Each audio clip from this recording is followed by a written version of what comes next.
Então, os discípulos que se encontraram com Jesus no caminho de Emaús. Amém? Na semana passada, eu creio que nós paramos no versículo 20 a 21 e nós vamos retomar a partir dele. Eu creio que nós aprendemos muitas coisas. No Evangelho de Marcos, quando ele fala acerca de que Jesus falou com ele a respeito de todas as coisas, desde Moisés, né? Então nós vemos aqui nesse vídeo, a gente pode perceber um pouco daquilo que Jesus tinha tratado com ele. O que seria que Jesus teria conversado com eles, né? Vamos então retomar aqui. Que coisas? Perguntou ele, versículo 19. O que aconteceu com Jesus de Nazaré? Responderam eles. Ele era um profeta, poderoso em palavras e em obras, diante de Deus e de todo o povo.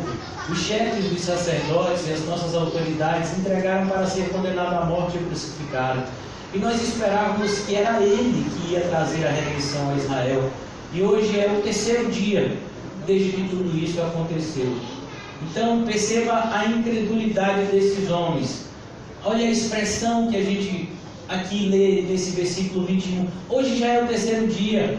Sabe, a gente já esperou um dia, a gente já esperou dois, mas hoje já é o terceiro dia e, sabe, ele não vai mais voltar. Às vezes a nossa ideia é mais ou menos essa. Eu já orei uma vez, eu já orei duas, sabe, já é a terceira vez que eu estou orando por essa pessoa e nada muda. Já tem 1 ano, já tem 2 anos que eu estou perseverando em relação a determinada situação e já é o terceiro ano e nada muda. Nós somos pessoas assim. Nós costumamos colocar um tempo determinado para determinadas coisas. Mas nós precisamos aprender, irmãos, que as coisas não são realizadas no nosso tempo, e sim no tempo de Deus. Normalmente nós dizemos assim: não, eu vou perseverar esse ano aqui na igreja. Sabe, eu vou perseverar, eu vou orar. Se Deus restituir meu casamento, se Deus me livrar das drogas, se Deus me der um emprego, aí eu fico firme. Mas pastor, deixa eu dizer uma coisa, já tem 1 ano que eu estou tentando isso e nada dá certo. Então agora eu vou tentar do meu jeito. É mais ou menos o que esses homens estão fazendo, irmãos. Nós precisamos aprender a esperar com paciência no Senhor. Esperar com paciência no Senhor é uma das lições mais difíceis de se aprender no caminho do Evangelho. Nós somos pessoas, mais uma vez, extremamente imediatistas, e nós somos pessoas que gostamos de ditar as regras. Nós gostamos de dizer, né, quando e como as coisas devem acontecer. Até que nós nos chegamos a Cristo e aprendemos que não somos nós que ditamos as regras. Quem dita as coisas é Deus. E nós precisamos nos adequar a Deus, não é Deus que precisa se adequar à nossa realidade. E é que esses homens precisavam aprender isso. Perceba a paciência de Jesus de ouvir o que eles estão falando. Eu intitulei a mensagem de hoje de o maior pregador do mundo. Quem é o maior pregador do mundo? Algumas pessoas diriam: é o pastor Ricardo Pombal. Talvez seja o segundo. O maior pregador do mundo, algumas pessoas diriam: George Whitefield, Charles Spurgeon, o apóstolo Paulo. Não, o maior pregador do mundo foi Jesus Cristo. Ele foi o maior pregador do mundo. É o que vai dizer o Evangelho de Mateus, capítulo 7, versículo 29. Ele não prega como um homem qualquer, ele prega como quem tem autoridade. Mas perceba, irmãos, que eu e você podemos e devemos pregar como Cristo, pois a gente vai ver isso acontecendo na vida de um diácono chamado Estevão. Lá em Atos capítulo 6, versículo 10, vai dizer que a sabedoria com que Estevão pregou na presença das autoridades religiosas judaicas, ninguém podia resistir à sabedoria de Estevão. Então, do mesmo jeito que Jesus pregou, é o mesmo jeito que os pregadores devem pregar hoje em dia na igreja. E o que foi que Jesus pregou? O que seria que Jesus, sabe, qual era a maneira de Jesus pregar? Número 1, Jesus pregava de maneira simples. E ele agradecia a Deus por ocultar as coisas dos sábios e instruídos e revelar aos seus pequeninos. Em um determinado momento da sua caminhada, Jesus para tudo, Jesus levanta as suas mãos para o céu e agradece dessa forma: Pai, eu te rendo graças, porque tu ocultastes o que? Estes ensinos dos sábios e instruídos, e aprove ao Senhor revelar aos teus pequeninos, ó Pai, porque isso foi do teu agrado. Jesus pregava a palavra de Deus e somente a palavra de Deus. Ele não pregava além e nem a quem. Ele não falava a mais e nem a menos. Segundo lugar, Jesus pregava a um público específico. Que público era esse? Aqueles que Deus mandava com que ele pregasse. Jesus, ele não pregava para aparecer. Jesus não tinha qualquer necessidade de aplausos. Jesus não tinha nenhum desejo de ajuntar multidões. Muito pelo contrário, quando as multidões se juntavam, era porque elas não estavam entendendo o que Jesus estava pregando. E aí então Jesus pregava para elas e a maioria das pessoas se dispersava. O objetivo de Jesus era claro, era atrair as suas ovelhas. As minhas ovelhas ouvem a minha voz e me seguem. Existem pessoas que ouviram a voz de Jesus, mas não seguiram. Por quê? Porque não eram suas ovelhas. E ele diz mais além: existem pessoas que não eram ovelhas e que seguiram. E ele vai dizer: e toda árvore que o meu pai não plantou será arrancada. É o caso de Jesus. Então que nós possamos, irmãos, entender que tipo de pregação nós temos que buscar nos dias de hoje. Que tipo de pregação nós, de fato, necessitamos ansiar para que a nossa alma seja alimentada. É isso que esses discípulos precisavam. Eles estavam sem esperança. Por quê? Porque eles estavam sem uma visão correta de Deus. A gente vai ver ali, por exemplo, que ele vai dizer, por exemplo, que Jesus, no versículo 19, ele era um profeta. Jesus era um profeta? Não, Jesus é o Verbo. E no princípio era o Verbo. E o Verbo estava com Deus, e o Verbo era Deus, e nada foi feito sem Ele. Uma visão distorcida de Cristo vai fazer com que as pessoas tenham uma visão distorcida da palavra de Deus, e uma visão distorcida da palavra de Deus vai fazer com que a gente tenha uma visão distorcida em relação a todas as áreas da nossa vida.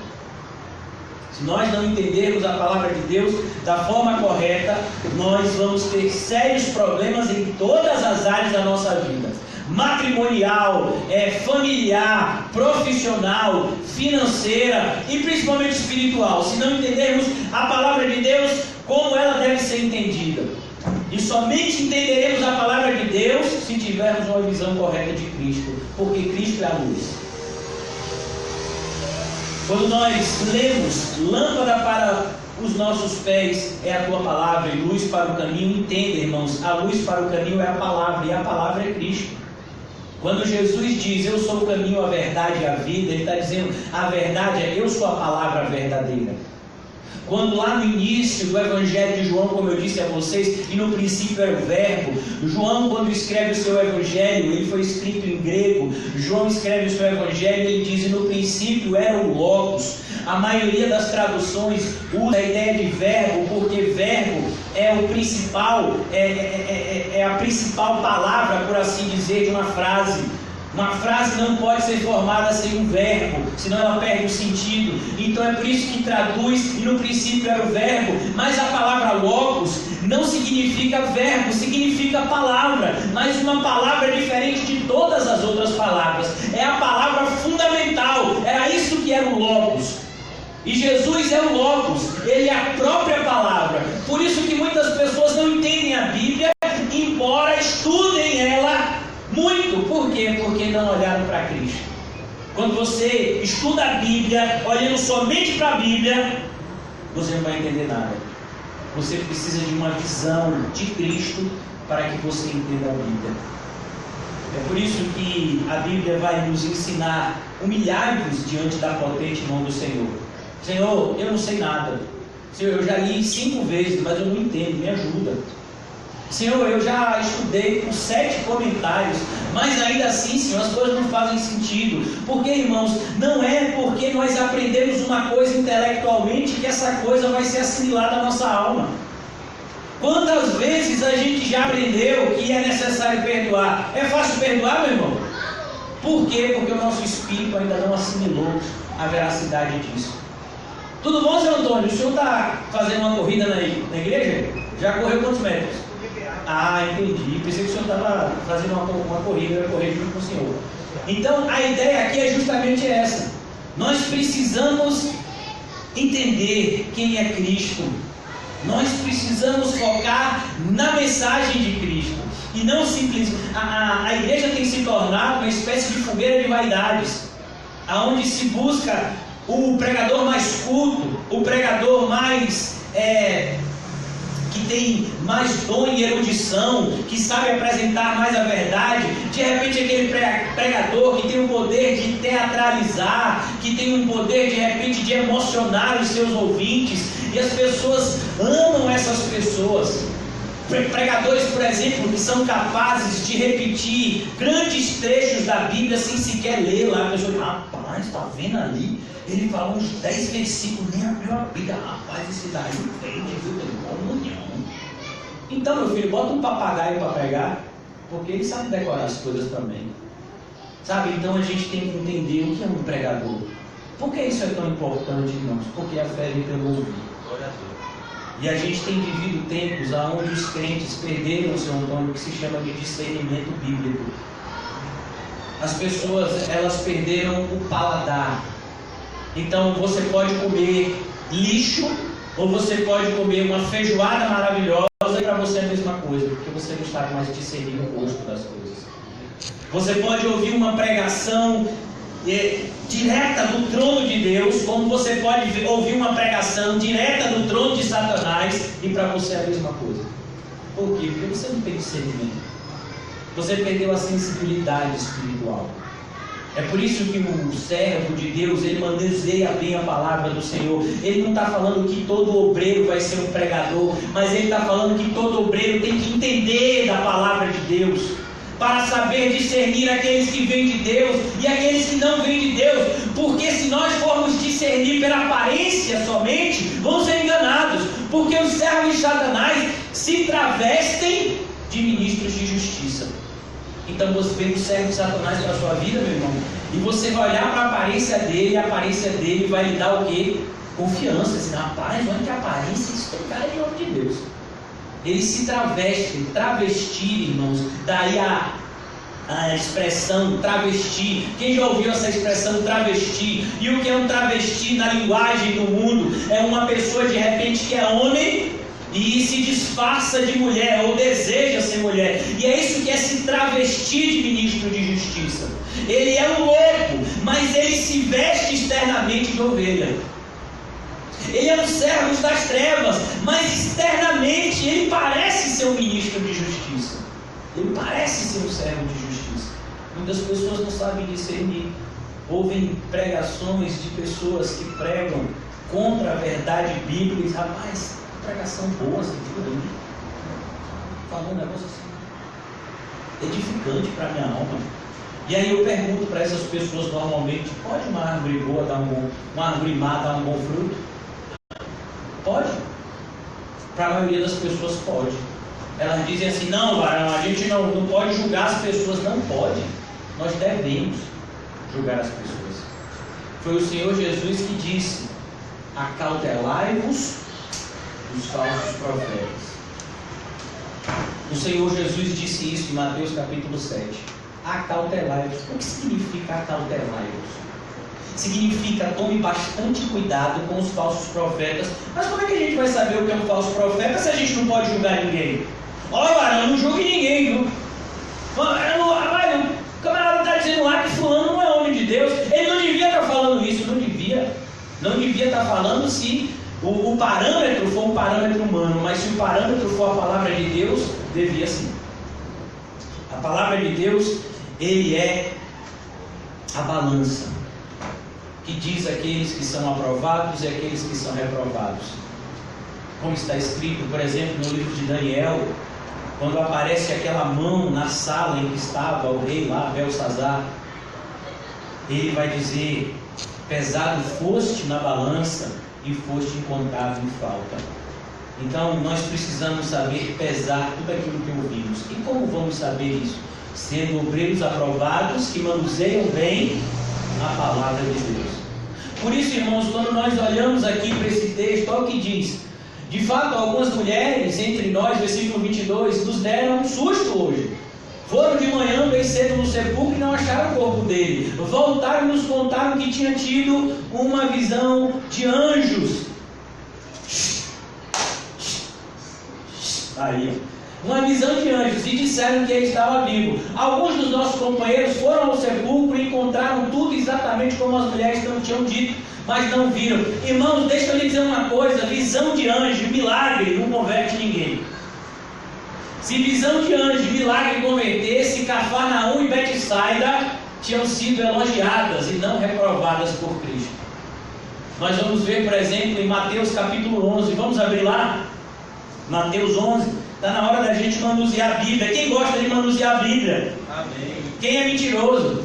Amém. Ninguém, né, irmão? Graças a Deus. Mateus 11, 20. Então Jesus começou a denunciar as cidades em que haviam sido realizados a maioria dos seus milagres. Percebeu? O que foi que essas mulheres presenciaram? O que foi a ressurreição de Cristo? Um grande milagre. O corpo estava ali e de repente o corpo não estava mais. Elas viram inclusive um anjo. O que significa ver um anjo, meu amado irmão? Hein? Ver um anjo é um milagre. Você viu um anjo, um ser celestial, uma pessoa que a roupa dele é mais brilhante do que a luz. E esse milagre converteu alguém, irmão? Ninguém. Jesus operara o maior número de milagres nessas cidades aqui, Corazim, Betsaida, Cafarnaum. Eram cidades da região da Galileia, aonde Jesus tinha feito a maioria dos seus milagres. E elas estavam convertidas? Não, elas continuavam a viver uma vida ímpia. Por que isso, irmão? Porque milagre não converte. Aprove a Deus salvar o mundo pela loucura da pregação. É a pregação que converte. É por isso que as pessoas... É por isso que Satanás investe tanto em igrejas que têm os chamados cultos de poder. Satanás ama culto de poder. Satanás ama quando uma falsa igreja coloca culto de milagres. Satanás ama essas coisas, porque Satanás, mais do que ninguém, sabe que essas coisas não vão converter ninguém. Ele sabe que as pessoas só serão de fato atraídas para Cristo pelo poder de Deus no Evangelho. É o Evangelho que é o poder de Deus para a conversão, para a salvação de todo aquele que nele crê, primeiro do judeu e depois do grego. Então, se não tem Evangelho, se não tem boas novas, se não tem uma pregação bíblica cristocêntrica, ninguém vai se converter. Pode chover ouro do céu, pode um pregador, meu filho, orar e seu dente que está doendo, receber a obturação de ouro, sabe? Tem essas igrejas. Pode ser pregador, meu filho, que vai fazer Shazam e todo mundo vai cair. Ninguém se converte. O próprio Jesus fez milagres nessas cidades e elas não haviam se convertido. Milagre não se converte. É por isso que Jesus não fez milagre com esses homens. Jesus estava preocupado demais com eles para perder tempo fazendo milagres. Jesus sabia que apenas uma coisa converte as pessoas das trevas para a luz. O que é? A pregação do Evangelho. Então, o que é que Jesus fez com eles? Jesus pregou o Evangelho para eles.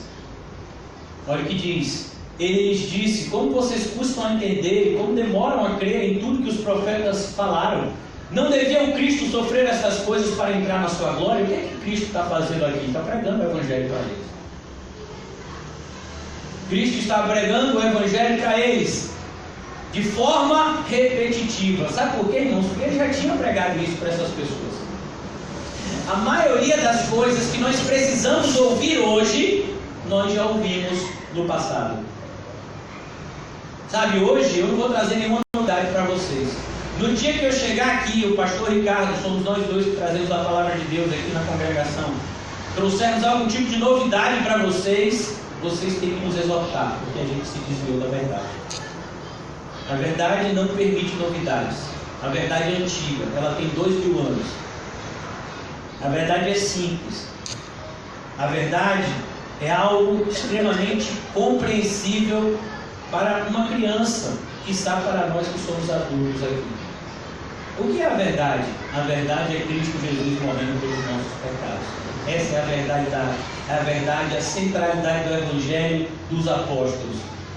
Paulo vai dizer isso em 1 Coríntios, capítulo 2. Porque quando eu fui ter com vocês, eu decidi nada saber a não ser Cristo e este crucificado.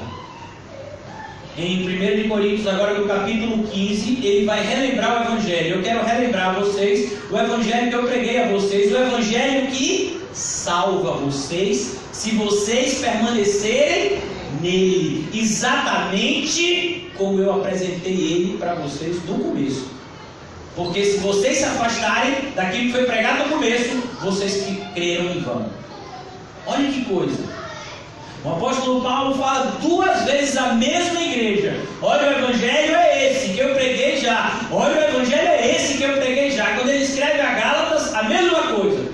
Muito me admira que vocês tenham passado tão rapidamente do verdadeiro evangelho para o falso evangelho. É impressionante, irmãos, como nós somos tendenciosos a passar do verdadeiro evangelho para o falso evangelho. Sabe por quê? Porque nós nos esquecemos de uma verdade. Por mais que o Espírito Santo habite em nós, a nossa carne continua viva. E há uma guerra no seu interior agora. Há uma guerra no seu interior que começou no exato momento da sua conversão. Antes da sua conversão, essa guerra não existia. Antes da sua conversão, antes da minha conversão, eu e você vivíamos em trevas. Mas aí, quando a luz raiou em nós, quando cremos em Cristo, começou então uma guerra no nosso ser interior, entre a carne e o Espírito, como está escrito em Gálatas capítulo 5. Porque a carne e o Espírito militam entre si. A carne não vai deixar com que você busque as coisas espirituais de forma fácil. E Deus usa isso para provar se de fato nós estamos fazendo isso de todo o nosso coração. Só consegue orar quem busca a Deus de todo o coração. Só vai compreender a palavra de Deus quem busca a Deus de todo o coração. Só vai conseguir ter comunhão com os irmãos e aproveitar dessa comunhão com os irmãos na igreja quem busca a Deus de todo o coração. Quem busca a Deus como o rei Amazias. Quem de vocês conhece o rei Amazias? O rei Amazias foi um rei lá no Antigo Testamento que diz assim acerca dele: e ele buscou o Senhor, mas ele não fez isso de todo o coração. O que significa buscar o Senhor, mas não de todo o coração? Eu vou lhe dar um exemplo físico. Ananias e Safira, é exatamente isso. Buscar o Senhor, mas não de todo o coração. Foi o que Ananias e Safira fizeram. Eles venderam o campo, eles disseram que aquele valor era tudo, quando na verdade eles mentiram para o Espírito Santo. Eles separaram um valor para si e entregaram um valor dizendo que era tudo, quando na verdade não era. É isso que é se entregar a Deus, mas não de todo o coração. Você vem para a igreja e o pastor pergunta: e aí, irmão, você está se esforçando para andar no caminho do Senhor? Tô! Não está não. E você sabe que não está. Mas você tem vergonha de dizer que não está? Todo mundo diz que está, você diz que está também. E aí, irmão, vocês creem em Cristo? Eu creio! Mentira, você não crê não, irmão. Mas você diz que crê, porque todo mundo diz que crê, então eu tenho que dizer que crê também, senão não sabe como é. É isso que significa, irmão. Fazer as coisas, mas não de todo o coração. Sabe? Por isso que Jesus, quando ele estava sendo seguido por uma grande multidão, está escrito aqui no Evangelho de Lucas, capítulo 14, ele se volta para aquela multidão, porque ele percebeu uma coisa: esse pessoal não está entendendo o que eu preguei. Eu vou pregar de novo, para ver se eles entendem dessa vez. E então ele começa a pregar, e ele diz o seguinte: vou falar aqui, ó. Vocês querem ser meu discípulo? Aí todo mundo, amém! Aí diz: então tudo bem. Então, quem ama o seu pai, a sua mãe, a sua mulher, os seus filhos, a sua própria vida mais do que a mim, não é digno de mim. 50% foi embora. E eu estou sendo bonzinho, 50%. É como, por exemplo, na época de um juiz chamado Gideão. Quem já ouviu falar de Gideão?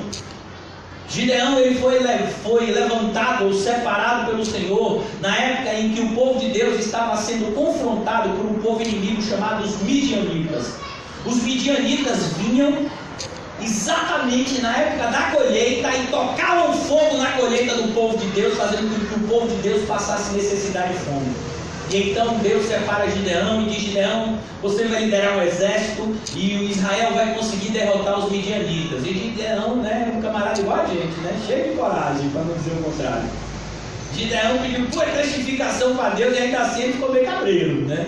E aí então tudo bem, aí Gideão vai liderar o povo, junta o povo, quem é? Os homens valentes, olha, os homens que querem ir para a guerra, 32 mil. Gideão deu uma olhadinha assim: rapaz, 32 mil a gente pode até tomar surra, mas vai ser um negócio assim, de igual para igual, a gente vai chegar lá, a gente vai fazer zoada. Aí Deus disse para Gideão: Gideão, tem muita gente aí. Gideão: Senhor, Gideão, tem muita gente. Diz assim, Gideão: os covardes vão embora. Quanto você acha que foi embora? Se a gente Deus chegasse hoje aqui: olha, Barão, os covardes vão embora. José, meu filho, abre a porta aí, os covardes vão embora. Quem levantava aqui? Você levantava, né? Então, se você quiser ficar ali fora até o final do estudo, pode ir. Então, a gente observa isso. Hoje em dia, quase ninguém se levantaria. Mas naquela época, meu filho, a gente está falando de guerra, a gente está falando de morte. Vocês já viram um filme de guerra? Filme de guerra, as pessoas morrem, irmão. Independentemente de você fazer parte do exército vencedor ou perdedor, vai morrer muita gente. Ainda mais as guerras que eram travadas antigamente, que não tinha esse negócio de uniforme. E de repente você está lutando aqui, atrás de você tem um inimigo. Tem agora, meu filho, e aqui tem outro inimigo, e você não sabe mais quem é quem. Você já viu aqueles filmes das guerras da Idade Média? Dá um desespero, né? Porque não é aquelas coisas certinhas, que você vai aqui com o seu exército, né? Todo mundo aqui é o seu exército, aí você está indo contra outro exército ali, tudo certinho. Meu filho, naquela época não, se juntava um povo todo, meu filho, e ninguém já sabia mais quem era o exército de quem, era loucura a guerra de antigamente. E ele está dizendo: os covardes retrocedem. Quantos voltaram, José? 20 mil. Rapaz, 32 mil, mais da metade. 60% disse: eu sou covarde. Rapaz, um homem dizer que é covarde é muita humilhação, vara. Não é não? Tem hora que a gente prefere até morrer do que ser chamado de covarde, não é não, vara? Não é não? Uma vez me disseram assim: rapaz, você não faz endoscopia porque você é um covarde. Eu disse: pode marcar, vou fazer amanhã. Morri de medo, mas fiz. Por quê? Porque não aguentei me chamarem de covarde. Mas o povo ficou com tanto medo, que sou covarde mesmo, deixa eu voltar para minha casa. Olha, dou o maior apoio para vocês, 12 mil, vou ficar em casa intercedendo. Sabe um dos ministérios mais heréticos dos dias de hoje? O ministério de intercessão. Eu tenho certeza que hoje em dia, que a maioria de vocês já frequentou alguma igreja que tem um ministério de intercessão. O ministério de intercessão não existe na Bíblia, irmão. Na Bíblia o que existe é a igreja toda orando por todo mundo. Não tem esse negócio de um grupo de pessoas espirituais que ficam passando bons fluidos para todo mundo fazer as coisas. Não existe isso na Bíblia. A obrigação de orar é de todos para com todos. Então esse pessoal disse: a gente não vai na guerra, mas vai ficar orando por vocês. Ai, tudo corajoso. Tem um pessoal que diz: pastor, eu não vou não, mas vou ficar orando por vocês, viu, daqui, olha. E o pessoal era dessa pegada, sobrou 12 mil. E aí você não vai 12 mil, é 12 mil, é 12 mil. Dá pra gente fazer uma zoada. E eu disse: tá não, meu filho. Bota esse pessoal para beber água. E quem se abaixar para beber água, esse não presta. Por quê? Porque esse daí vai se distrair na guerra. Sabe, aquela pessoa que está na guerra e de repente passa um passarinho e olha para o passarinho, toma um tiro e morre. Não, não pode. Tem que ser aquele que pega águazinho. Tá de olho, tá bebendo água, mas tá no radar. É esse que eu quero. Gideão, conta essas pessoas que bebem água atento, que não perde tempo. Tá vendo? A pessoa está aqui na igreja e de repente ela está olhando para o lado assim. Às vezes ela vontade até de eu parar e ficar olhando também. O que foi, galera? É alguma coisa? Estão dando dinheiro ali? Então essas pessoas não prestavam para a guerra. Aí disse: ó, esse daí não dá. Que 12 mil ficou quanto? 300. Irmão, de 32 mil pessoas, só sobraram 300. Hoje em dia é a mesma pegada, irmão. Você pega uma multidão de 50 mil crentes, faz uma prova de Bíblia com eles. Quanto será que passa? Sabe? Você pega uma multidão dessa de crente, 100 mil, e bota, meu filho, numa fila assim. Você não conta para eles, você diz, olha, vocês vão entrar tipo numa sala assim. E aí naquela sala vai ter um camarada que vai lhe perguntar, você é crente? Aí você diz assim, sou. Ele dá um tapa na cara. Aí se você der a outra face, você passa para a sala direita, que é a sala dos aprovados. Se você quiser dar porrada, você vai para a esquerda, que é a sala dos reprovados, meu filho. Porque quando vocês acham que é para a sala direita, a direita vai ficar vazia. Que nada, varão, eu não fui chamado para isso não, vaso. Eu sou crente, mas não sou bobo. Esse negócio de chegar aqui, cheguei na sala, na mão para vontade, o camarada me dá um tapa na cara, rapaz. Eu vou dizer logo pro pastor, isso não é de Deus não. Você já pensou, meu filho? É a prova. Teve a prova teórica, teve a prova prática. Eu quero a prova prática. Você entra numa sala, pessoa, mas a gente vai botar uns camaradas assim, tipo o Ricardo, né? E porque se botar um pequenininho, eu vou bater no pequenininho, né? Aí ele bota umas pessoas fortes, mas vou dizer, não bata tão forte assim não, por favor. E aí você diz assim, entra naquela sala, você é crente, sou? Pei! Opa! Você vai ver. E aí? Quantos vocês acham que seriam aprovados? Será que dava 300? Acho que nem chegava a isso. Sabe, é isso que a gente está vendo aqui, irmãos. A única coisa que nos faz ser aprovados é se a gente manusear a palavra de Deus. A palavra de Deus é o elemento, ou é o combustível que Deus usa para nos fazer aptos a realizar as obras que Ele quer que realizemos. É como, por exemplo, eu olho para o irmão Quinho e disse, Quinho, meu filho, eu gosto de um cavalo branco, mas o cavalo branco já contou o tempo dele. E aí a gente vai aqui, a igreja se reuniu e a gente comprou um novo cavalo branco para aqui. Um cavalo branco de upgrade, assim, sabe? Cavalo branco vai ser tipo uma D20.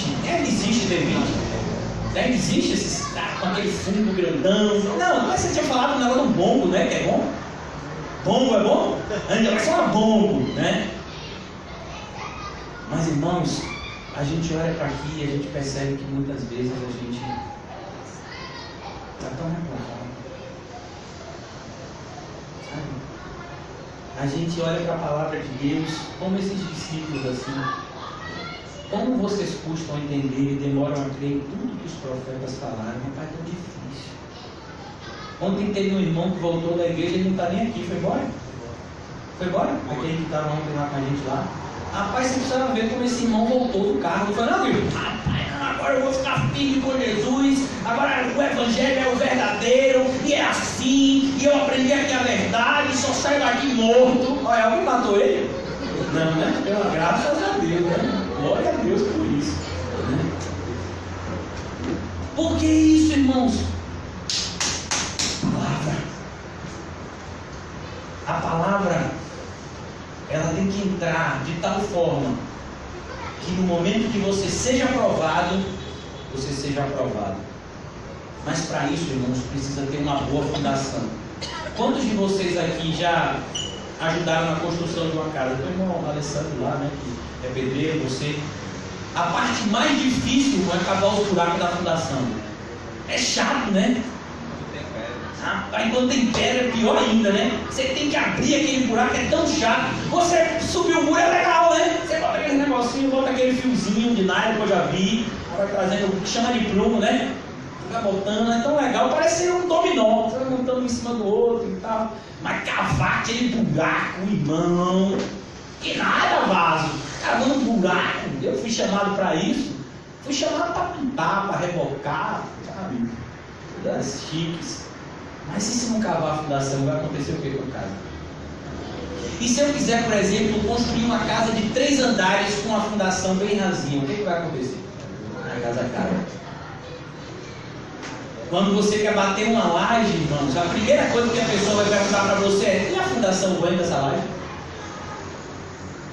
Por quê? Porque se não tiver uma fundação forte, a casa toda vai ruir. Se não tiver a palavra de Deus alicerçada no seu ser interior, pô, irmão, qualquer ventinho vai derrubar tudo. Foi o que a gente viu desse jovem aqui que eu acabei de dizer para vocês. Estava com as paredes tudo bonitas. Rapaz, era um negócio rebocado, assim, bonito, veio falando, chegou a me emocionei, agora vai. Quando eu cheguei aqui que procurei ele, meu filho, será que foi no supermercado, alguma coisa assim, no banheiro? Por quê? Porque provavelmente quando ele foi provado, ele foi reprovado. Irmãos, eu quero dizer, você vai ser provado aqui dentro, você vai ser provado ali fora. Você vai ser provado em todos os lugares e de todas as formas. É o que Paulo vai dizer em Filipenses capítulo 3. Se você é um cristão, então se prepare para isso. Eu fui provado em todas as coisas. É o que Paulo diz em Filipenses. Em todas as coisas. Você vai ser provado com pouco dinheiro, você vai ser provado com muito dinheiro. Sabe, muitos às vezes vêm até aqui e dizem assim, não, Varão, acho tão bonito, pastor Ricardo, essa obra do CAC. Vou dizer uma coisa para você, quando eu receber o meu primeiro salário, vou ajudar. Ele não disse de que ano seria esse primeiro salário, né? É igual a dieta, vou começar a dieta quando? Segunda-feira. Só no dia de que ano, de que mês, de que dia, alguma segunda. Então a gente vive isso. Por que as pessoas são tão escorregadiças? Porque elas não têm firmeza na palavra. Quando Paulo escreve aos Tessalonicenses, se eu não me engano, e algumas outras igrejas, ele usa uma expressão que as pessoas estão fazendo chacota com o pastor Nizam. E aí, varão, tá firme? Você sabe com quem eu aprendi essa expressão? Tá firme? Com Paulo. Paulo dizia para as igrejas, e aí, vocês estão firmes mesmo? Ou vocês estão como uma cana? Quando passa um vento, vai para um lado, vai para o outro. Como é que vocês estão? É o caso desses discípulos, é exatamente o que Jesus está dizendo. Quando ele usa essa expressão, vocês custam a entender como demoram a crer em tudo que os profetas falam. Eles estão dizendo, vocês são como aquela pessoa de ânimo dobre. É o que Tiago vai dizer. Tiago usa essa expressão, que é um ânimo dobre, é como a onda do mar. Você já viu a onda do mar? Ela vem, depois ela volta tudo. Aí ela vem, aí ela volta tudo. Tem gente que está assim, cheio de fé, nenhuma fé. Cheio de fé, nenhuma fé. Você está assim hoje, irmão? É por isso que a gente precisa se alimentar da palavra de Deus de uma forma exaustiva. Como é isso? Quando você começar a achar que você está bem na palavra de Deus, aí significa que você precisa comer muito mais ainda. A palavra de Deus, irmãos, na nossa vida é igual à água do mar. Quanto mais você bebe, mais sede você tem por ela. Quanto mais você se aprofunda, mais desejo de conhecer você tem. Eu vejo muitas pessoas que não têm dúvidas. Por quê? Porque não estudam profundamente. Quem estuda profundamente alguma coisa sempre vai ter muitas dúvidas. Conheci um pastor que tinha 40 anos de igreja, ele tem doutorado no Novo Testamento, e ele disse que até hoje, quando ele lê a Bíblia, ele bota uma série de interrogações. Por quê? Porque ele lê muitas vezes e continua com dúvida em relação a alguns pontos. A Bíblia é um livro tão profundo, tão profundo, tão profundo, que desse lado da eternidade a gente não vai conseguir compreender ele todo. Mas a gente vai tentar. E o que a gente conseguir compreender vai ser maravilhoso. É isso que Paulo vai dizer da sublimidade das revelações de Cristo Jesus. Paulo diz, comparado com essas revelações que Cristo Jesus me dá na palavra, tudo é lixo. Eu vou lhe dar R$1 milhão. E Cristo diz, eu vou te aprofundar na carta de Filipenses. Você diz, é claro que eu quero me aprofundar na carta de Filipenses. Vocês diriam isso, né, varão? Ô pastor, estou precisando tanto de R$1 milhão. Eu queria até dizer, pastor, que eu queria me aprofundar em Filipenses. Quando você tem dúvida em relação a isso, é porque você ainda não entendeu o valor. É como se eu pegasse para você, por exemplo, um diamante, sabe, do tamanho desse celular aqui. E aí eu colocasse aqui na mão do seu Antônio, um diamante. Aí, seu Antônio, esse diamante é bonito, seu Antônio. Vou dar R$1 milhão para esse diamante, você quer? Tome aqui R$1 milhão para esse diamante. Rapaz, fiz um negócio, fiz uma LX massa. Vendi esse diamante aqui por R$1 milhão, que maravilha. Aí a pessoa disse, Antônio, esse diamante vale R$100 milhões. Mas ele não sabia. Ele não tinha noção do valor que estava na mão dele. E muitas pessoas são assim em relação à Bíblia. Porque muitas vezes a gente prefere uma tarde de surf. Porque muitas vezes a gente prefere descansar mais em casa do que vir para a igreja aprender a Bíblia. Porque a gente não entende o valor. A gente não entende o valor do que está na nossa mão. Porque muitas vezes chegou na nossa mão tão fácil. E aí a gente desvaloriza. Desvalorizava uma pregação de Paulo em Corinto. Sabe por quê? Porque ele pregava de forma gratuita. Os falsos mestres cobravam. Por exemplo, se fosse um falso mestre pregando aqui hoje em Corinto, vamos dizer que nós estivéssemos em Corinto, era R$10 por cabeça no mínimo. Vamos contar aqui, 1, 2, 3, 4, 5. Rapaz, já dava uma coisinha, dava para começar o dia. Mas Paulo pregava de forma gratuita. Paulo chegou a trabalhar com seu próprio suor para não se tornar pesado a ninguém. Quando a oferta chegou de Filipos, da Macedônia, ele então parou de trabalhar e só pregou, porque o propósito dele era isso. Ele só trabalhou enquanto ele não conseguia se sustentar somente com a pregação do Evangelho. Mas os falsos mestres cobravam, e muitas vezes cobravam caro, e por isso eles eram valorizados. Até hoje é assim. A gente mede muitas vezes se uma coisa é boa ou não pelo preço dela. Rapaz, a calça jeans do irmão rapaz, calça bonita. Rapaz, foi R$300. Né? Rapaz, por isso que é bonita. Aí depois você olha para a calça de arara e diz assim: quando foi, arara, você estava para dizer que a calça era bonita. Rapaz, a calça bonita, ele deu uma dobrada assim, deve ser uma cor da Globo. Né? Combinando com essa meia vermelha com branco assim, rapaz, esse tênis de futsal, você tá animado, meu filho. E aí você chega e diz: eu ia dizer que a calça era bonita. Ele diz: pastor, eu comprei numa promoção na Riachuelo por R$39,90. Aí já não acho tão bonita, R$39,90. Acho que nem vai durar tanto. Aí às vezes você vai observar que as duas calças foram fabricadas pelo mesmo jeans. Qual é a diferença? A etiqueta. Ah, mas eu achei mais legal, a que foi mais cara. Eu acho que vai durar mais, ela foi mais cara. É assim que a nossa cabeça gira, e sempre foi assim. Sempre foi assim. Em Corinto, há 2.000 anos atrás, era assim. Em Jerusalém, na época de Jesus, era assim. Os fariseus eram valorizados por causa disso. Mas Jesus pregava, e em vez de Jesus cobrar, Jesus ainda alimentava a multidão. E aí a gente olha para aqui e a gente vê Jesus agora andando com os seus discípulos como qualquer. Ele nem reconheceu, irmão. Você viu pelo filme, né? Jesus é uma pessoa tão simples, mas tão simples, que para os guardas prenderem Jesus, Judas teve que dar um beijo nele para identificar tamanho ela era a simplicidade de Jesus. Ele era igual aos seus discípulos, externamente falando. Internamente ele era Deus, mas externamente ele era um homem simples, com as mãos muito provavelmente cheias de calos por conta do seu ofício de carpinteiro. Esse era Jesus, que talvez estivesse cheio de peixe por conta da sua amizade com os pescadores. Andava muito na região da Galileia com homens de pesca.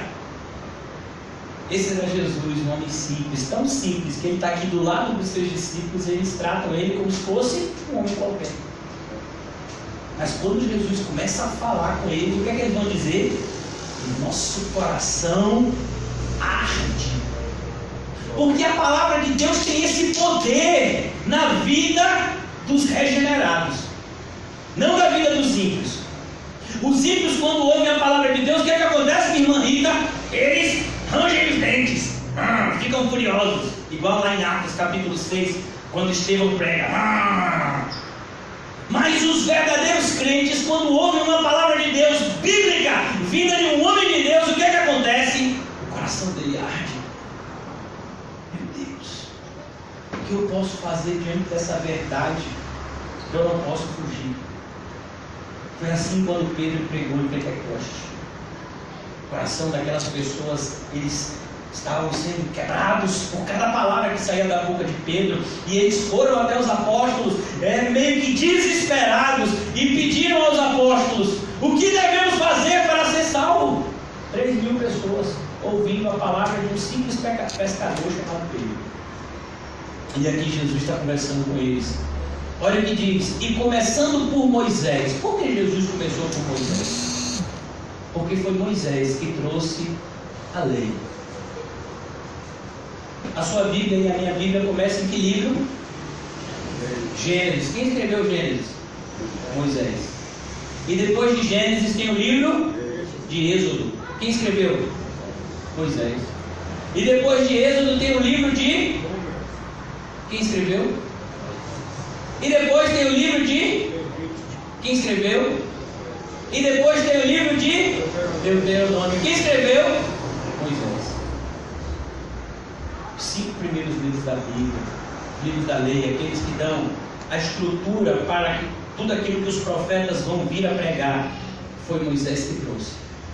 Tudo aquilo que os profetas pregam, cada um deles, de Isaías a Naum, Abacuque, dos profetas maiores e menores, eles não traziam novidades, mas eles chamavam a atenção para um povo que não estava dando atenção à lei que Moisés havia trazido para eles anos antes. Por isso que Jesus começa de Moisés. A Bíblia vai dizer que a lei veio através de Moisés, mas a graça veio através de Jesus Cristo. Moisés veio na lei mostrar que eu e você somos o quê? Pecadores e que precisamos ser salvos. E pela graça em Cristo nós aprendemos o quê? Que através do arrependimento e a fé nós somos salvos em Cristo Jesus. É isso. É isso que Jesus está ensinando para eles. Ele está vindo de Moisés. Está pegando cada ponto daquilo que Moisés trouxe para aquele povo. Por exemplo, se nós pegássemos um dos sermões de Moisés em Deuteronômio 28, que disse atentamente: ouvides a voz do Senhor e obedeceis cada um dos seus mandamentos, você vai ser o quê? Abençoado. Mas e se você não obedecer, o que é que vai acontecer? Aí você vai ser amaldiçoado. Deuteronômio 28 traz essa ideia de bênção e maldição. Bênção é quando você obedece, maldição quando você obedece. Mas aí a gente aprende que a gente nunca obedece 100%. E aí a gente merece ser destruído. Então a gente vai aprendendo. E começando por Moisés e por todos os profetas. E de repente ele pode ter chegado em Isaías e dito... Isaías capítulo 1 e 2, é o Senhor dizendo a um povo que havia se desviado dele: venham para mim, vamos conversar, ainda que os seus pecados sejam vermelhos, eu farei com que eles se tornem brancos como a alva lã. Isaías capítulos finais de Isaías de 58 a 66, a gente vai vendo dizendo que Deus vai restaurar aquele povo, Deus vai fazer um novo céu, uma nova terra. É isso que vai dizer os últimos capítulos do profeta Isaías. A gente vai encontrar, por exemplo, no livro de Ezequiel, o vale de ossos secos, Deus dizendo que de ossos sequíssimos Ele iria restaurar o seu povo. A gente vai ler em Jeremias e em Ezequiel também, Deus dizendo: olha, eu vou trazer um novo nascimento para vocês, eu vou colocar o meu Espírito Santo dentro de vocês, eu vou perdoar vocês, eu vou aspergir vocês com água purificadora. Sabe, a gente vai acompanhando isso. Toda a Bíblia vai nos apontando para essa realidade, um Deus que perdoa pecados. Mas o livro de Isaías também diz, no capítulo 53, o livro de Isaías diz que o castigo que nos traz a paz recaiu sobre ele, e pelas suas pisaduras nós fomos sarados. Então tudo aquilo havia sido dito pelos profetas, mas era como, irmãos, pedaços de um quebra-cabeça. Quem aqui já montou quebra-cabeça? Vocês já montaram? Já? Vocês são bons de quebra-cabeça? Depois eu vou ver, isso é bom mesmo. Então quando você pega um quebra-cabeça, aquelas peças, elas estão ali, elas estão meio que sem sentido. Mas aí você vai montando o quebra-cabeça e de repente vai aparecendo o quê? Uma imagem que faz sentido. É assim o Antigo Testamento. São muitos versículos que falam de Cristo e muitas vezes eles estão soltos, esparsos, e você vai precisar de muita iluminação do Espírito Santo e compreensão do Novo Testamento para juntar aquelas peças de tal forma que ela faça sentido. E é isso que Jesus fez. Jesus pega a partir de Moisés, todos os profetas, e explicou-lhes o que constava a respeito dele em todas as Escrituras. Sabe quem fez a mesma coisa? Filipe, como eunuco. O eunuco havia estado em Jerusalém, buscando conhecer o Deus verdadeiro, mas ninguém lhe ensinou nada. Então o eunuco conseguiu o quê? Comprar um livro de Isaías. Naquela época isso era muito caro, não é como hoje. E ele comprou um livro de Isaías. Ele foi lendo aquele livro de Isaías na sua volta até a sua casa na Etiópia, muito distante. E quando ele está lá, Deus envia o seu melhor evangelista, Filipe. E Filipe chega lá e diz: entendes o que está lendo? E ele estava lendo exatamente o quê? O livro de Isaías. Ele diz: como eu vou entender se ninguém me ensina? Ainda não veio o Ricardo Pombal para me ensinar.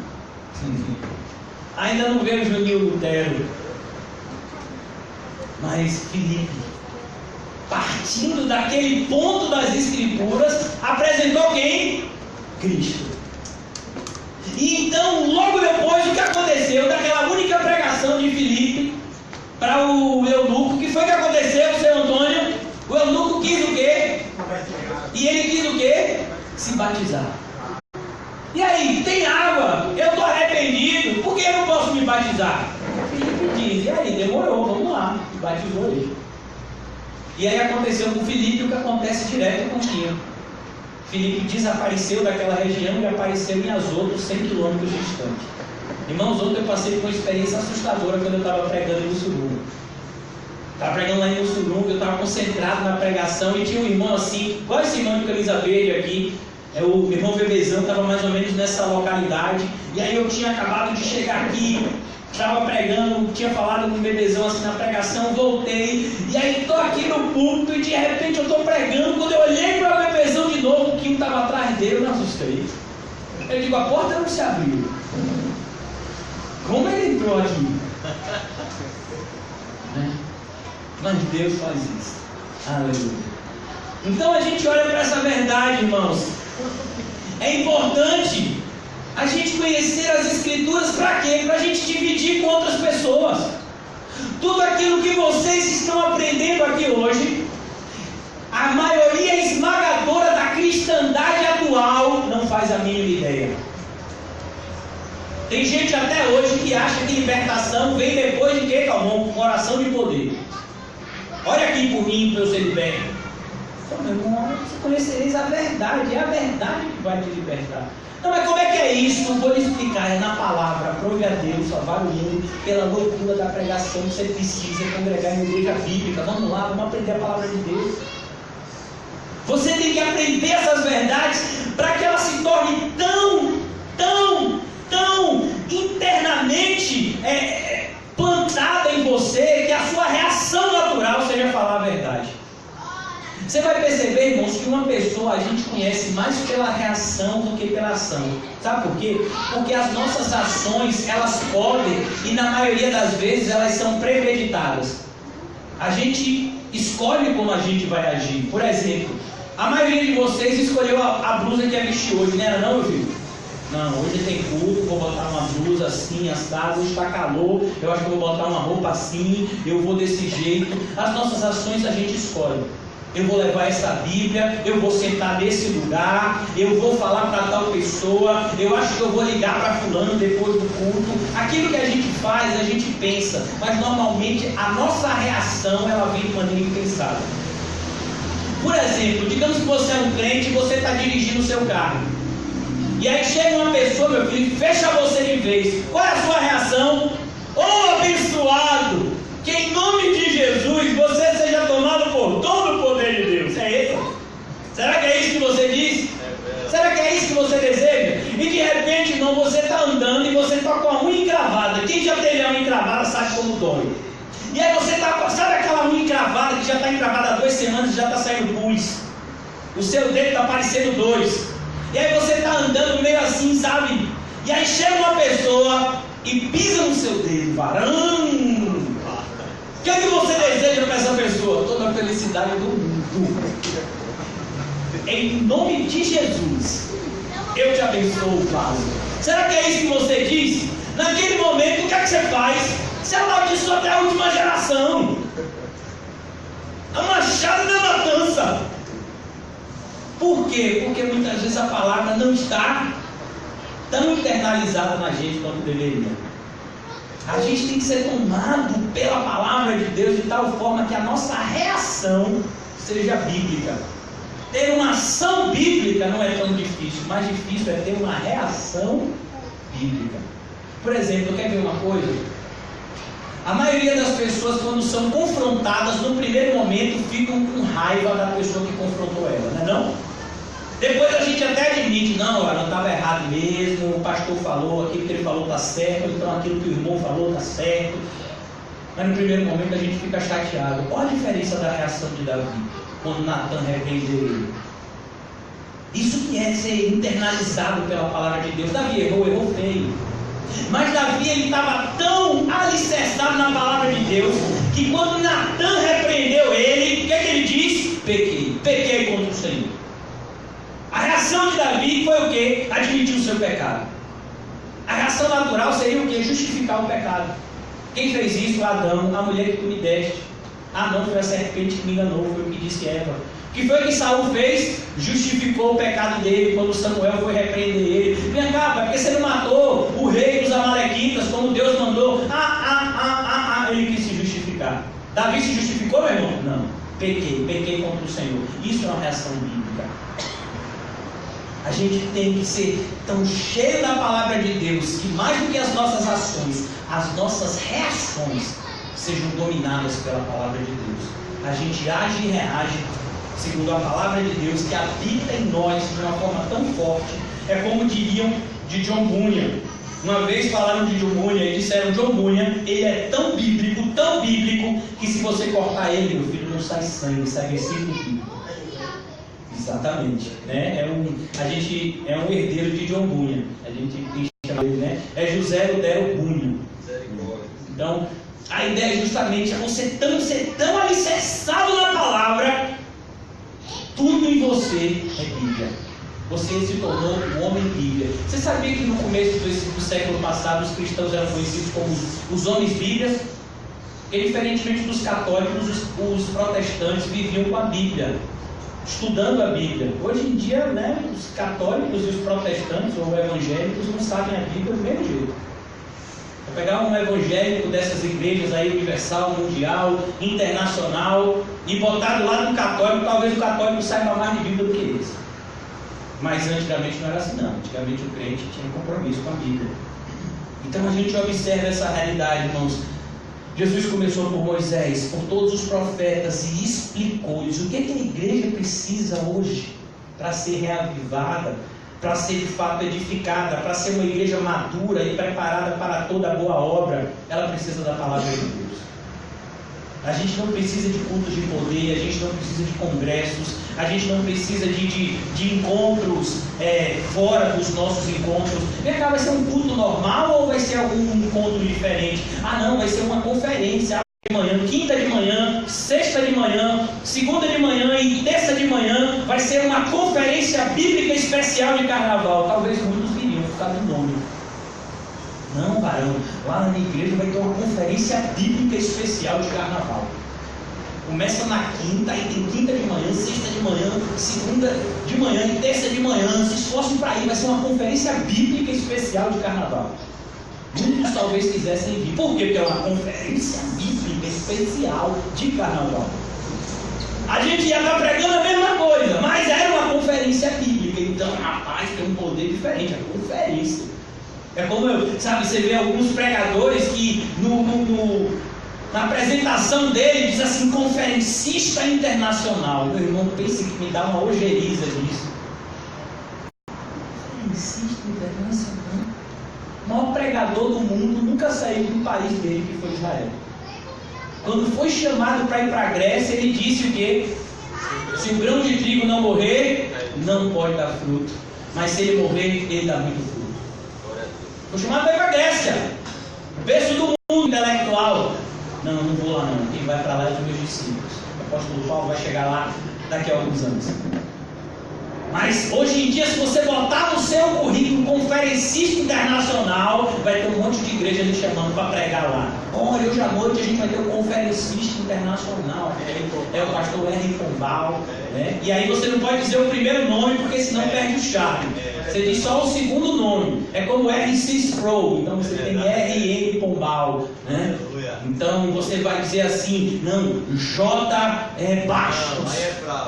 J. Bastos Júnior. Né? Então você vai dando assim, conferencistas internacionais. Aí o pessoal gosta, o pessoal valoriza. A gente vive num mundo assim, irmãos. Mas o que a gente precisa? A gente precisa da simplicidade. Paulo, quando ele escreve a uma determinada igreja, ele diz: olha, tome muito cuidado. Para assim como a serpente fez com Eva, nós não nos afastemos da simplicidade do Evangelho. Mano, se o Evangelho deixou de ser simples, ele deixou de ser verdadeiro. Quem é que ama tirar a simplicidade do Evangelho? A serpente. Foi o que ela fez com Eva. Tirou a simplicidade. No primeiro momento, o que era o Evangelho? O Evangelho, no primeiro momento, era o quê? Adão e Eva, aproveitem de tudo que eu fiz para vocês. Cresçam, multipliquem-se. Vocês só não comam desse fruto. Isso era a boa notícia de Adão e Eva. Rapaz, Deus fez tudo isso para a gente, que maravilha. Não tinha pecado na época deles. Eles podiam comer de tudo. Deus tinha feito tudo muito bom. A gente vai ver Gênesis 1 e 2. Mas a serpente tirou o quê? A simplicidade. Ele diz: coma desse fruto do conhecimento do bem e do mal, e você vai ser como Deus. Ele tira essa simplicidade do modo de viver de Adão e Eva, e querem trazer uma complexidade que Deus estava protegendo eles. É a mesma coisa hoje em dia nas igrejas. Olha, pastor, o que eu preciso fazer para ir para o céu? Meu irmão, você precisa se arrepender dos seus pecados e crer em Cristo. Sim, mas e aí como é que eu tenho que fazer? Você tem que ler a Bíblia, você tem que orar, você tem que congregar e ter compromisso com a igreja. Ah, pastor, mas isso eu já sabia. O que você está fazendo? Ah, não, eu já fiz isso, mas não deu certo. É necessário perseverança, para que depois de haver desfeito tudo, alcanceis a promessa. É isso que a Bíblia diz, irmão. Perseverança. Então, eu já estou concluindo, meu horário já está até passando, né? Eu falo demais. A Bíblia vai nos ensinar aqui um pouco mais. E ele vai dizer: ao se aproximarem do povoado para o qual estavam indo, Jesus fez como quem ia adiante. Olha que maravilha. Jesus não quis dominar aquelas pessoas. Ele se passou por uma pessoa qualquer, uma pessoa normal. Irmão, sabe o que a gente aprende quando a gente olha para Cristo? É que aqueles que tentam ser super, eles não estão imitando a Cristo, eles estão imitando Satanás. Quando Satanás aparece em Mateus 4, em Lucas 4, a tentação de Jesus no deserto, o próprio Satanás aqui o tenta. Satanás aparece como muitos pregadores de hoje, operando sinais e dizendo para Cristo: olha, eu te dou tudo o que você quiser, basta que você se ajoelhe diante de mim. A Universal prega isso: eu te dou tudo o que você quiser, basta que você faça o sacrifício da fogueira santa. Valdomiro te diz a mesma coisa: eu te dou tudo o que você quiser, basta que você me dê o trízimo de dezembro, 10% para o Pai, 10% para o Filho, 10% para o Espírito Santo. O R.R. Soares diz a mesma coisa: eu te dou tudo o que você quiser, basta que você me dê o dízimo. E que você pegue lá, tem um crachá dele, eu não sei como é que ele chama o carro dele. Ele chama de patrocinadores, eu acho, né? Meus patrocinadores. Aí ele mostra assim o carnezinho, né? Olha, se você fazer esse carnê aqui, vai ser assim, Deus vai te abençoar. E aí conta a história de gente que pagou o carnê e que agora está bem de vida. Sabe quem fez isso, irmão? Satanás. Satanás tentou Jesus dessa forma: olhe, se você se prostrar aqui diante de mim, se você fizer o que eu mando, eu te dou o que você quiser. Não é isso que o pregador faz. O pregador, ele prega a palavra de Deus como aquela pessoa que vai adiante. Preguei aqui a vocês, vou pregar para outras pessoas, para outras pessoas, para outras pessoas, para outras pessoas, porque o meu compromisso é com Cristo. Eu estou aqui pregando com vocês, mas se Cristo quiser que eu vá pregar para outras pessoas amanhã, eu vou. Mas pastor, e a igreja? Pô, irmão, eu amo vocês, vou continuar amando, mas eu fui chamado para pregar o Evangelho a toda criatura. A toda criatura que o Senhor Jesus me soprar. Então, Jesus ele dá esse exemplo. Nós temos que parar com essa ideia, irmãos, desse mundinho, onde a gente vive numa igrejinha fechada e a gente quer ficar ali o tempo todo naquele mundinho fechado. Irmãos, a igreja verdadeira, ela é o quê? Universal. Não é que a igreja verdadeira é a igreja universal, não. É que a igreja verdadeira, ela é mundial. Não é que ela é a mundial de Valdomiro, não. A igreja verdadeira está no mundo inteiro. E ao mesmo tempo, a igreja verdadeira é difícil de se encontrar. A gente olha aqui em Salvador todo, e talvez a gente encontre pouquíssimas igrejas que pregam o verdadeiro evangelho. Mas se a gente for nos Estados Unidos, a gente vai encontrar poucas igrejas que pregam o verdadeiro evangelho, mas não tem igreja lá que prega o verdadeiro evangelho. E se a gente for em qualquer país do mundo, a gente vai encontrar igrejas e cristãos que vivem o verdadeiro evangelho. Nosso papel é esse, é estarmos unidos, não somente com uma partezinha do corpo, mas nos sentimos unidos a todo o corpo. E o mais importante, eu e você devemos estar não onde queremos, onde somos bem recebidos, mas a gente tem que estar onde Jesus quer que estejamos. Nosso compromisso não é, por exemplo, como o compromisso lá no livro de Juízes, que aparece lá um levita que tinha preço, um homem chamado Mica, paga bem para ele e ele fica lá. Depois chega um outro grupo, toda uma tribo, e oferece um salário maior, e ele dá uma banana para Mica e vai para a tribo. Eu estou aqui com vocês, irmão varão, mas a igreja ali me ofereceu 10 mil reais para pastorear elas. Amo muito vocês, mas sabe como é, né? Eu preciso sustentar minha família. Não, isso não é um homem de Deus. O homem de Deus, ele não está preocupado em sustentar a sua família, ele está preocupado em sustentar a sua fé até o fim. Combati o bom combate, acabei a carreira, guardei a fé. Quem é que vai sustentar minha família? O Deus que me sustenta sustentará a minha família. E se ele não fizer isso, é porque ele quer que a gente passe por escassez, e isso vai ser bom para a gente também, porque tudo aquilo que Deus tem para nós é bom. É isso que Jesus está ensinando para os seus discípulos. Ele vai como quem vai adiante, mas deixa eu lhe dizer uma coisa, irmãos. Aqueles que são verdadeiros discípulos de Cristo amam uma pregação bíblica. Sabe quando você vê que uma pessoa de fato, ele é cristão mesmo, é quando uma pregação bíblica está acontecendo, meu irmão, e ele nem olhou para o relógio. É quando o pastor diz, irmão, a gente já vai concluir, aí ele diz, mas a cura que estava ficando bom, vai, fala mais, é isso que os discípulos estão fazendo. Irmão, Jesus tinha conversado por baixo com eles umas 3, 4 horas. Por baixo, Jesus tinha conversado. Emaús fica um pouquinho distante, irmão, de Jerusalém. Estavam a pé. E Jesus estava ali conversando. E chega uma hora que Jesus diz, tudo bem, irmãos, foi boa conversa, eu vou aqui. Mas ele, não, fica aqui com a gente, olha. Mas eles insistiram muito com ele. Rapaz, você fala tão legal da palavra, eu quero ouvir um pouco mais. Quando eu, pastor Ricardo, e o irmão José formos fazer missões lá na África, nós vamos os 3. A gente vai talvez encontrar um grupo de pessoas que queiram que a gente fique pregando 24 horas, aí a gente vai se revezar. Eu prego 4 horas, o pastor Ricardo prega 4 horas, o José prega 4 horas. Por quê? Porque o pessoal está tão sedento, irmãos. Mas tão sedento. Tem irmãos que não têm o privilégio como a gente de ter culto e encontros todo dia. Pela distância, tem alguns irmãos lá na África que para eles chegarem na igreja, eles precisam andar 30 quilômetros de pé para chegar, 30 quilômetros para voltar para casa. E aí eles muitas vezes se reúnem apenas uma vez por semana, mas eles ficam o domingo inteiro. Eles chegam às vezes 8 horas da manhã na igreja e só saem 6 horas da tarde. É o dia inteiro de culto, o culto para. É o tempo todo, louvor, palavra, louvor, palavra, louvor, palavra, louvor, palavra. E aí botar bem você, rapaz, vocês aguentam isso? A gente quer mais isso.